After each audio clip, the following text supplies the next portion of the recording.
The top stories tonight in Y News. President Ferdinand Marcos Jr. vows to support for a modern and future-ready maritime industry in the country. The Department of Justice issues an immigration lookout bulletin order against suspended Bamban Tarlac Mayor Alice Guo, former Technology and Resource Center Director General Dennis Cunanan, and 16 others.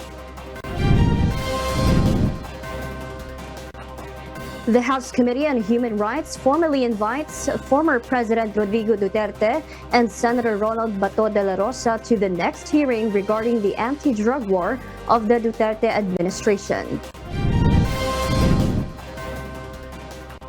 And we will discover why Israeli victims of October 7 Hamas attack filed a lawsuit in the United States court against the United Nations Relief and Works Agency for Palestine Refugees in the Near East, or UNRWA.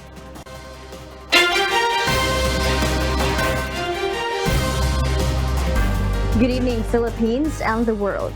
Today is Tuesday, the 25th of June, 2024. Join us in the next hour as we deliver today's top stories around the Philippines and in other parts of the world. I am Marvi Delfin. We are also seen in 1,935 satellite monitoring centers nationwide and via live streaming worldwide through the UNTV News and Rescue social media channels. I'm Silito Liquido.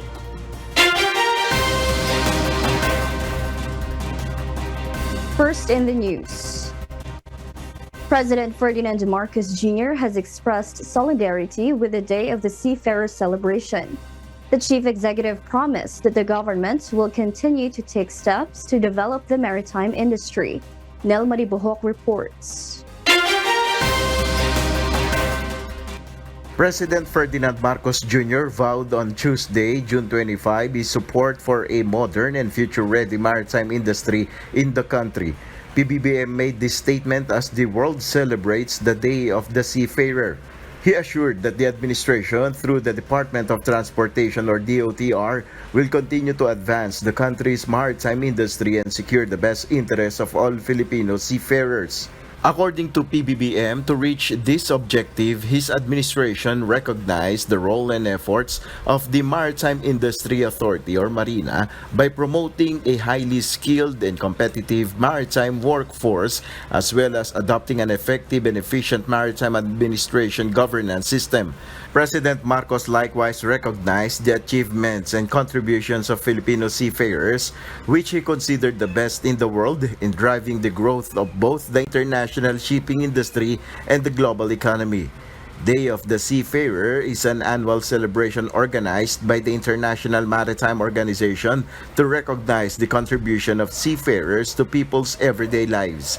It was established in a resolution adopted by the 2010 Diplomatic Conference in Manila to adopt the revised standards of training, certification, and watch-keeping convention. The resolution aims to recognize the unique contribution made by seafarers from all over the world to international seaborne trade, the world economy, and civil society. The government said Filipino seafarers play an important role in the world's shipping industry. Nearly a quarter of all the world's seafarers are Filipinos. About 500,000 of them are at sea, it said, citing its March deployment data. Nel Maribuhok, UNTV News and Rescue. We serve the people, we give glory to God. President Ferdinand Marcos Jr. agreed on Tuesday, June 25, to prioritize the passage of 28 bills under the Common Legislative Agenda or CLA within the 19th Congress or by June 2025. The Legislative Executive Development Advisory Council or LEDAC is a high-level advisory body that sets the legislative priorities of the government. In its meeting today, LEDAC approved 18 bills as top priority, 8 of which are already in advanced stages in the legislative process, and 10 bills are second priority for passage. Included in the top priority list are the proposed Archipelagic Sea Lanes Act, amendments to the Rice Tarification Law, and the amendments to the Electric Power Industry Reform Act or EPIRA Law. The Armed Forces of the Philippines, or AFP, is closely monitoring the sighting of the Chinese Coast Guard's monster ship in the West Philippine Sea. According to security analyst Ray Powell, yesterday at 9 a.m., the monster ship of China passed near the BRP Sierra Madre at Ayungin Shoal, heading north. The monster ship was also monitored at Sabina Shoal, where the BRP Teresa Magbanwa of the Philippine Coast Guard has been stationed since April, as well as near Pag-asa Island. The AFP states that these actions by the Chinese Coast Guard are illegal, coercive, and contrary to maintaining peace and stability in the region. Furthermore, the AFP emphasizes that China's intrusive patrols aim at asserting unlawful claims over areas within the Philippines' exclusive economic zone. The AFP asserts that they will remain vigilant in the area and fulfill their duties. The monster ship is China's largest Coast Guard vessel, weighing 12,000 tons. Former President Rodrigo Duterte and Senator Ronald Bato de la Rosa were formally invited by the House Committee on Human Rights. This is in relation to the ongoing hearing of the House panel on the alleged extrajudicial killings that occurred during the Duterte administration's anti-drug war. Rosalie Cos will tell us why. Several more relatives of alleged victims of extrajudicial killings or EJKs appeared at the third hearing of the House Committee on Human Rights regarding the anti-drug war of the former Duterte administration on Tuesday, June 25. They recounted the fate of their relatives and expressed the trauma they experienced as a result. Takot na sir ako. Marinig lang sir ako ng ikot ng motor na mabibilis. Andyan na ako, nangangatog na ako. Ang ginagawa ko sir noong kasalukuyan na namatay yung asawa ko at anak ko, yung lahat ng damit namin linagay ko sa sako, inangkas-angkas ko yan. Andiyan kami sa tabi natutulog. Kasi sabi ko pag niratra tayo. Former President Rodrigo Duterte will be invited to the next hearing of the House panel to face the alleged victims of EJKs. This comes after a motion was filed by Gabriela Women's Party List Representative Arlene Brosas and seconded by ACT Teachers Party List Representative Franz Castro. During the administration of the former president, the controversial anti-drug war was launched, resulting in many deaths in police operations as well as alleged vigilante killings. Naniniwala po kami na dahil sa polisiya ng war on drugs o tokhang ng dating Pangulong Duterte, kaya po naganap itong maraming pagpaslang. So in the fourth hearing, I'll be inviting Senator Bato de la Rosa and former President to come and listen to your testimony kung handa kayo na to face him. Aside from former President Duterte and Senator Ronald Bato de la Rosa, former Senator and Justice Secretary Leila de Lima will also be invited to the hearing as the resource person. Once again, House Committee on Human Rights Chairperson Representative Abante assured continued support for the families of EJK victims to ensure their security. Rosalie Cos, UNTV News and Rescue. We serve the people, we give glory to God. Lawmakers from the Makabayan bloc condemned on Tuesday, June 25, the plan of former President Rodrigo Duterte and his sons to run for the Senate in the upcoming 2025 midterm elections. According to the legislators, instead of being elected and installed into office, former President Duterte should be held accountable for the cases he is facing, including those related to the anti-drug war. They also emphasized that he should appear before hearings related to extrajudicial killings or EJKs at the House Committee on Human Rights. They also denounced what they called a political dynasty. Siguro it's very shameful, no, para sa akin, no, na talagang sa kabila ng mga kaso sa ICC, etong kaso ng korupsyon tungkol sa confidential funds, at ito yung nangyari din sa Davao, ay mayroon pa silang mukha para ipresenta yung sarili nila na magiging presidente. So ito na yung ito na yung sukdulan, no? Ito na yung sukdulan ng ano bang masasabi natin? Kasukdulan ng political dynasty. No, sa kabila ng mga ganong mga records nitong mga Duterte ay meron pa silang ganong kakapal na mukha para tumakbo pa sa posisyon sa susunod na halalan. Nagagawa nga nilang mag-anunsyo ng pagtakbo nila, tapos hindi sila haharap dito sa komite. Ang mga dating presidente po ay humarap sa mga pagdinig ng mga nakaraan. 'Di ba? Kaya hindi po dapat na lalo na ngayon mismo na mga civilians na sila, dapat humarap sila dito sa pagdinig na ito. The Philippine National Police Supervisory Office on Security and Investigation Agency, or SOSIA, issued on Tuesday, June 25, a memorandum reiterating its order for security agencies to enhance the implementation of security measures in light of the planned atrocities by local terrorist groups. Under Memorandum Advisory Number 045-2024, private security service providers and personnel are reminded to strengthen their information gathering on various threat groups and to closely monitor developments in their terrorist plans and activities. However, PNP Civil Security Group spokesperson Police Lieutenant Colonel Yudisan Gultiano assured the public that there is no cause for alarm. The memorandum is simply a reminder for security agencies to enforce stricter security measures. Among these measures are rigid inspections in establishments such as malls. Actually, ano lang po yan, parang regular lang yan na reminders ng SOSIA sa mga private security personnel, no? And ito po ay binibigyan lang po ng paalala as regards sa dapat yung security measures natin, kasi may mga informasyon na nakakarating na maaring may ganitong posibleng atrocities.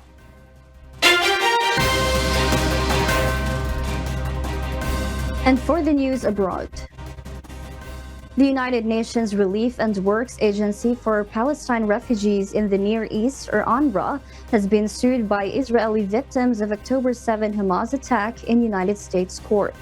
James Hilario will tell us why. Dozens of Israelis sued on Monday, June 24, the United Nations Relief and Works Agency for Palestine Refugees in the Near East, or UNRWA, accusing it of aiding and abetting the Hamas attack on October 7 of last year. In a complaint submitted by the plaintiffs to the United States District Court in Manhattan, they claim that UNRWA had spent over 10 years assisting Hamas to build what they call as the terror infrastructure and personnel required for the attack. They also claim that UNRWA aided and abetted Hamas genocide, crimes against humanity and torture, and are seeking unspecified damages. They added that it was against both the Federal Torture Victim Protection Act and international law. Meanwhile, UNRWA refused to comment, stating that the lawsuit had not yet been served. They previously terminated 10 staff who were accused by Israel to be involved in the attack.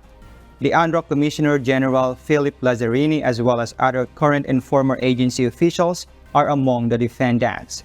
Among the plaintiffs are 101 survivors of the attack or had family members killed. According to Avery Summit, a lawyer for the plaintiffs, they are talking about the deaths of individuals, the loss of family members, and the destruction of homes. And he further stated that they anticipate damages will be substantial. James Hilario, UNTV News and Rescue. We serve the people, we give glory to God.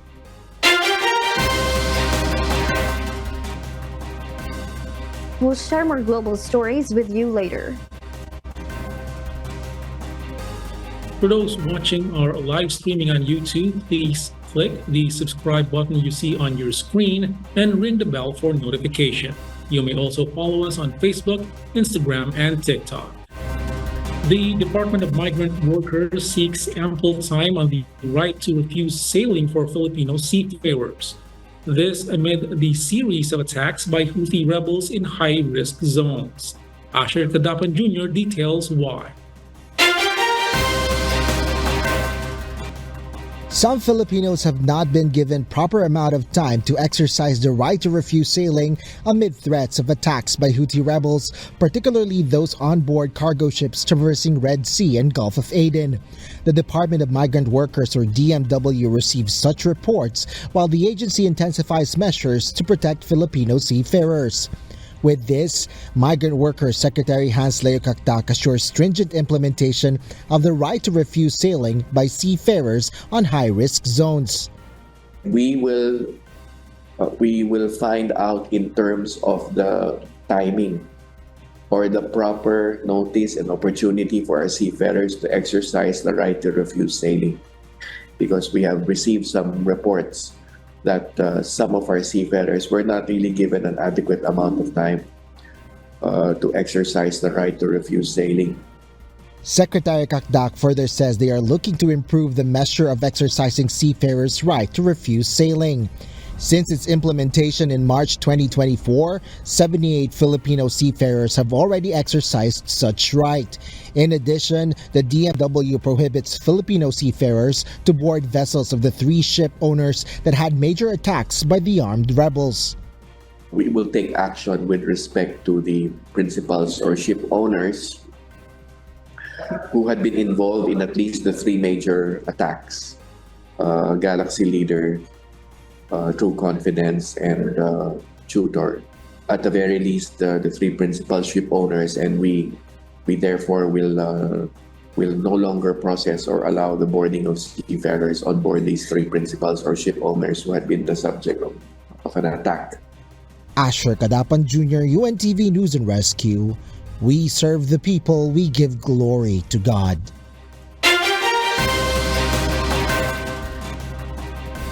In a 4-page resolution by the Court of Appeals 2nd Division, it outrightly dismissed the petition for certiorari filed by former Bureau of Corrections Chief Gerald Bantag. Bantag asked the appellate court to reverse the Las Piñas Regional Trial Court's ruling denying his motion to quash the information or case and warrant of arrest against him, as well as the denial of his motion for reconsideration regarding his murder case on the death of broadcaster Percy Lapid.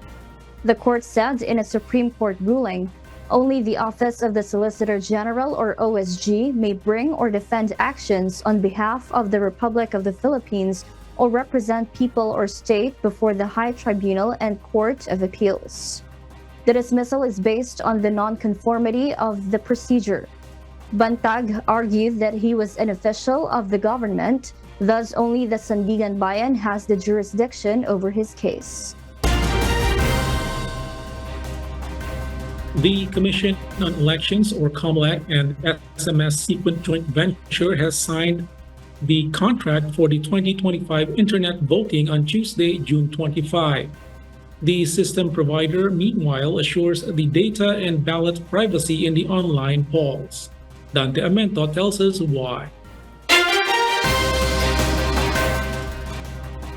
The SMS Global Technologies Inc. and Sequent joint venture that bagged the contract for the first 2025 Internet or online voting for overseas voters disclosed on Tuesday, June 25, that all voter and ballot data in the elections would be encrypted and private. It added that the entire process of the voting would be also verifiable from start to finish.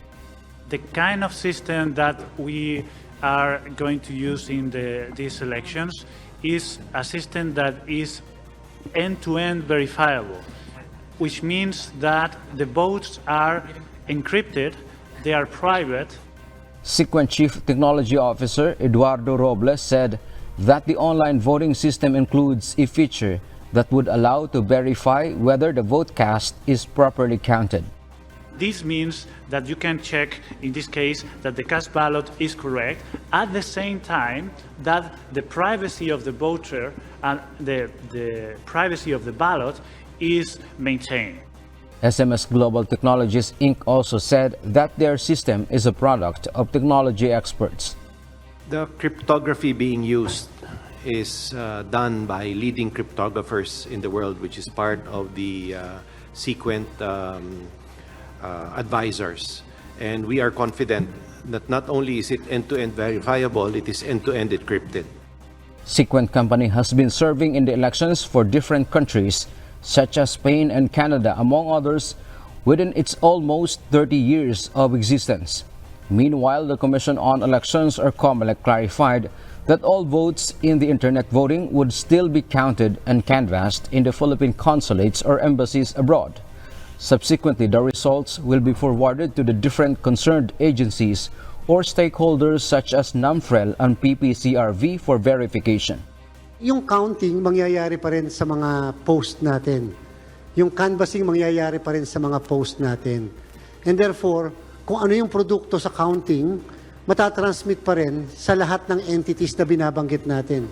Sa PPCRV, sa NAMFREL, sa majority party, sa minority party, at sa media server.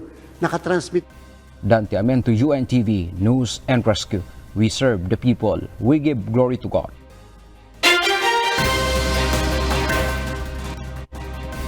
The management of the Ninoy Aquino International Airport and Civil Aviation Authority of the Philippines have reminded drone pilots to follow the 10-kilometer radius no-fly zone in the airport.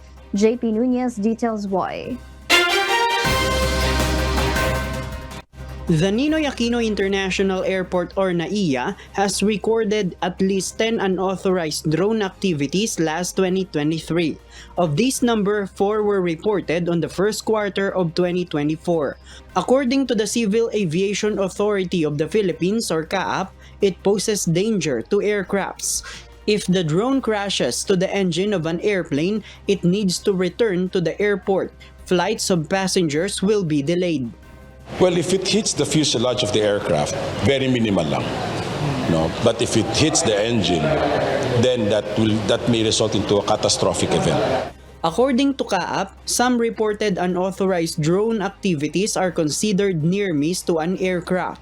Actually, when you say near miss, it's more of nakita na sila ng piloto, na visually sighted sila, so nireport nila na there's a drone in this vicinity, so we consider that a near miss.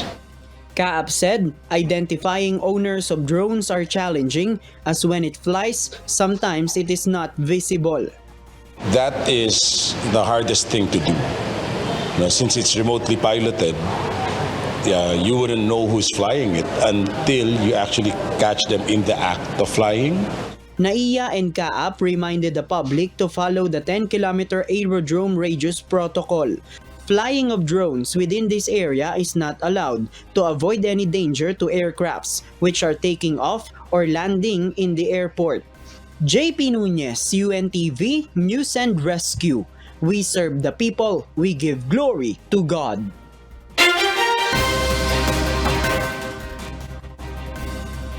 More than 3,000 water service connections have been affected in 14 barangays in Caloocan City due to coliform contamination. Affected customers are expected to receive over 500 pesos as a rebate or refund. Jed Naresina will tell us why. Metropolitan Water Works and Sewerage System Regulatory Office or MWSSRO announced on Tuesday, June 25, the financial penalty of over 2 million pesos imposed against Maynilad Water Services Inc. MWSSRO stated that the penalty was imposed due to a water quality failure incident, specifically the presence of total coliform at a regulatory sampling point supplied by the Caloocan Pumping Station and Reservoir. So the total cost of penalty is 50% of the average tariff times the volume of water discharge.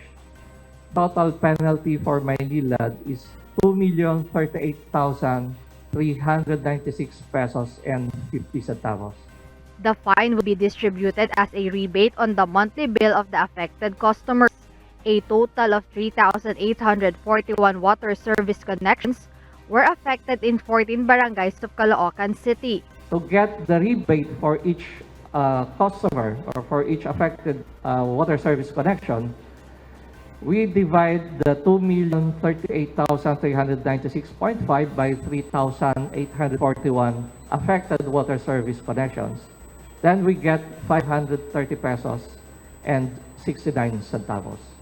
MWSS Chief Regulator explained that more than 500 pesos rebate will be reduced on customers' water bill. He said that this is like an advance payment that can be used until it is consumed. The total amount will be rebated immediately next month. So what will happen is it depends now on your consumption and your water bill.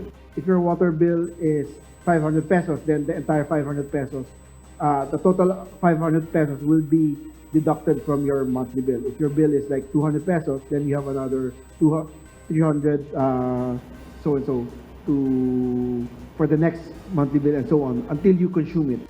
MWSS assured that they will continue to monitor to ensure the quality and safe use of public water from Maynilad and Manila Water.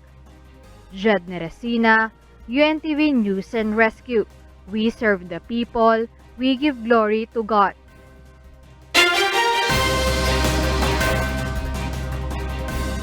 And in other global news, following reports of poor performance during the war against Russia, President Volodymyr Zelensky announced on Monday, June 24, that the joint forces of Ukraine's commander, Lieutenant General Yuri Sodol, had been replaced.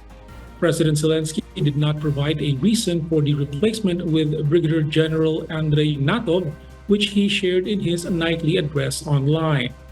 This was followed by a written publication by Bohdan Protevich, the head of Ukraine's Azov regiment.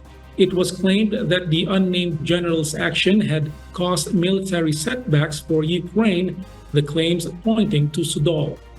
Meanwhile, since 2022, Brigadier General Natov had previously served at the Southern Theater of Operations as a deputy commander. In 2023, commanded the defense of Bakhmut.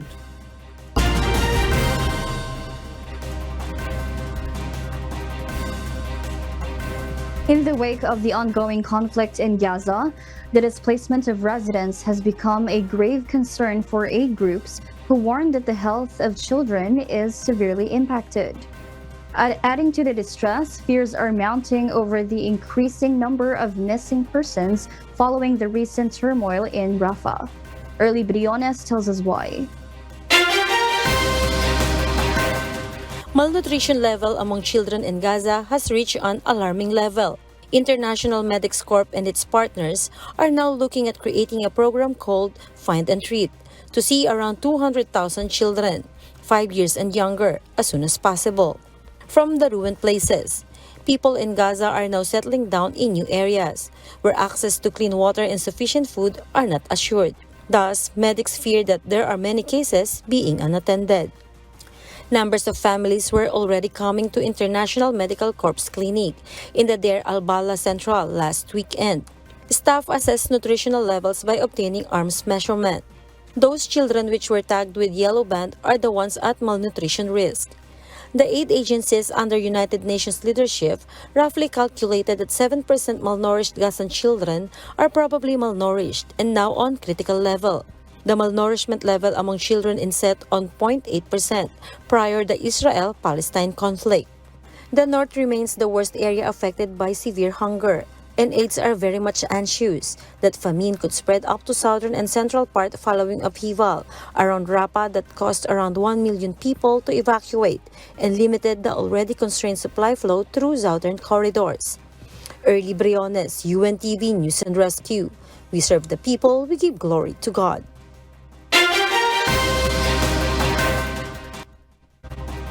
And those are the reasons behind the news in other parts of the globe.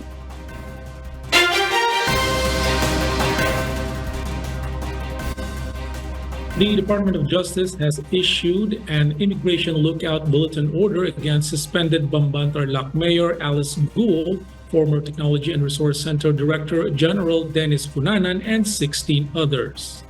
The Bureau of Immigration assured that they will enforce the order accordingly. Ryan Lacanlale explains why. The government is closely monitoring the possible departure from the country of suspended Bamban Tarlac Mayor Alice Guo, former Technology and Livelihood Resource Center Deputy Director General Dennis Cunanan, and 16 others. This follows the issuance of an Immigration Lookout Bulletin Order or ILBO by the Department of Justice, following the filing of a complaint from qualified human trafficking against the respondents last week. Sa bisa ng ILBO, ipinag-uutos sa Bureau of Immigration na bantayan ang bawat kilos ng mga ito at i-alerto ang mga kinauukulan sa anumang tangka na lumabas ng bansa. According to DOJ, the Immigration ILBO is intended to monitor the movements of the respondent in case they attempt to leave the country. However, it does not have the authority to prevent the respondents from leaving unless they have committed immigration violations. The DOJ clarified that the whole departure order issued by the court is different, as it specifically prohibits individual from leaving the country. Ang whole departure order kasi, ang nag-i-issue nito ay ang korte. So, sa pamamagitan ng ILBO, manonotify kaagad ang DOJ kapag may attempt na lumabas ang isa sa mga respondents sa kaso na ito. Hihiling na rin ngayong linggo ang kagawaran ng Preliminary Whole Departure Order o PHDO mula sa korte. Mayor Guo's legal counsel, Attorney Stephen David, previously stated that his client has no plans to leave the country. Kung gusto niya umalis noon pa, wala naman siyang balak umalis. Saan naman siya pupunta? Hindi naman kailangan, hindi naman necessary. Sa amin, at least, siyempre precaution ng DOJ yan. Kung ako rin ng DOJ, gagawin ko yun. The Bureau of Immigration received the Immigration Lookout Bulletin on June 21 and has been strictly implementing it at all seaports and airports for arrivals and departures from the country. And immediately po, pagkatanggap, nilagay na po natin sa ating database, which is accessible by lahat po ng immigration officers sa lahat po ng ports of entry and exit. So ngayon po, kahit saan po dumaan ang individual na kasama po sa listahan na ito, ay makikita po ng ating mga immigration officers. According to the Bureau of Immigration, the Immigration Lookout Bulletin is crucial for scrutinizing listed individuals until the last minute before departure. This scrutiny aims to check for warrant of arrest, hold departure orders, or thoroughly review their documents. Like the manager of Lucky South 99 who was included in the ILBO list. She was offloaded at Davao City International Airport last Sunday. Immigration officers raised doubts about the documents she presented, and upon investigation, irregularities were found in her documents. Because if you are not working for a certain company or you have cut ties from a company that you used to be working for, kailangan po sinurrender mo na kumbaga ang iyong visa. You downgrade and you change your status po. And continuously using a visa petitioned by a company kung saan hindi ka na connected anymore is already a violation in itself. Ryan Lacanlale, UNTV News and Rescue. We serve the people, we give glory to God.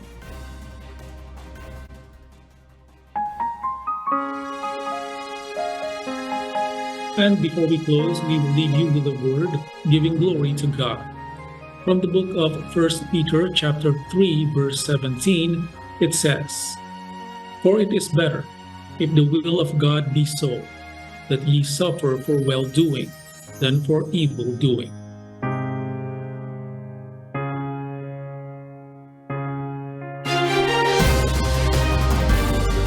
And those are the reasons behind the news, June 25, 2024. Reasons we deliver to you as they unfold. I am Joselito Liquido, live from Malaysia.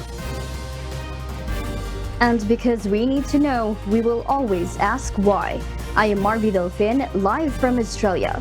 We serve the people, we give glory to God.